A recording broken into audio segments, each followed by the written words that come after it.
Well, it started when I was at school for a start. I mean, people looked at my parents and then they looked at me and they'd say, "Are you sure they're your parents?" I copped that all the way through school.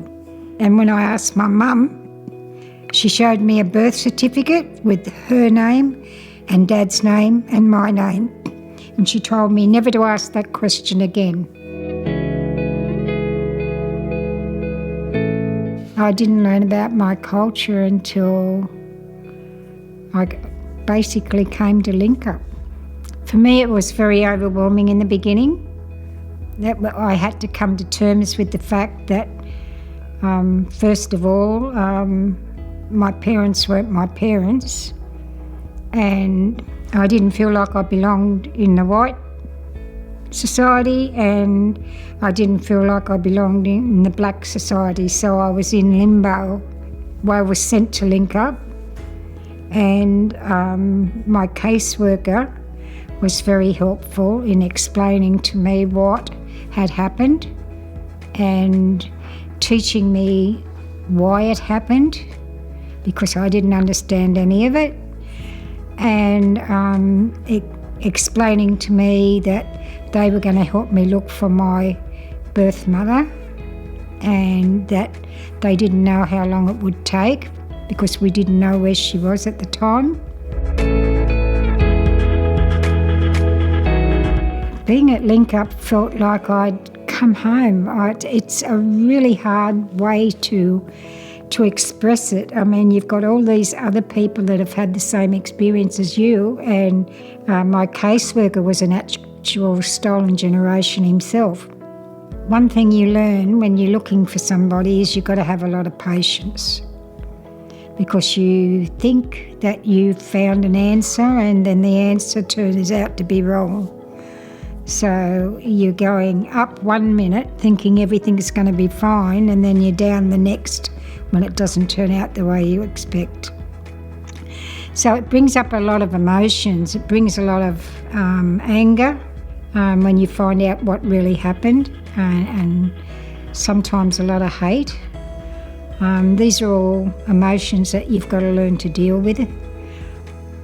So, I mean, you couldn't explain it. You'd really have to be there to feel it. It's just there's too many regrets and wishing that I had found Mum sooner.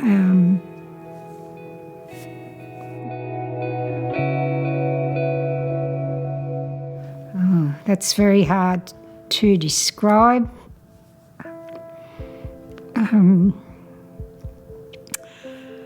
I remember when my mum came in front of me and she was walking towards me. I think the thing that struck me the most was how much like her I looked.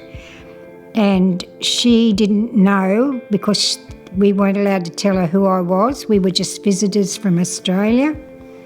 But she knew, as soon as she saw me, she knew who I was. And she came running towards me with her arms out.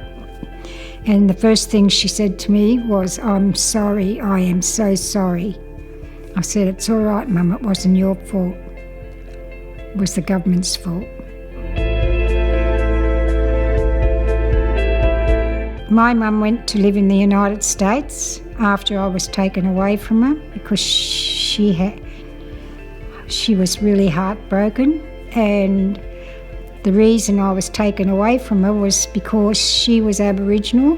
The government's policy was to take children like me away from their mothers and either foster them out, put them in homes, or have them adopted out.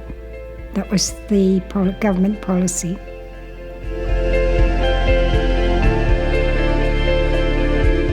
Oh, it was a mixture of different feelings, actually, because when I had to be there for that day, I'd already met my mum. It was a very good experience, but there was anger, there was sorrow, and there were so many questions we wanted to ask the politicians, which we did later. It was a very traumatic experience for all of us. And to be honest, the apology coming from the government didn't mean a thing to me.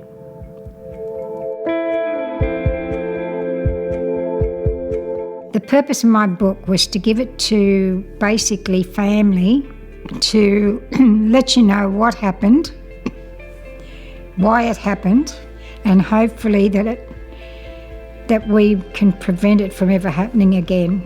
So I put it down into words so that you'd all read it and maybe learn from it.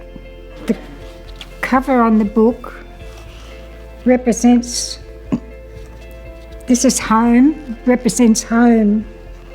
These are the families waiting for us to come home. And these are us from all over Australia finding our way home.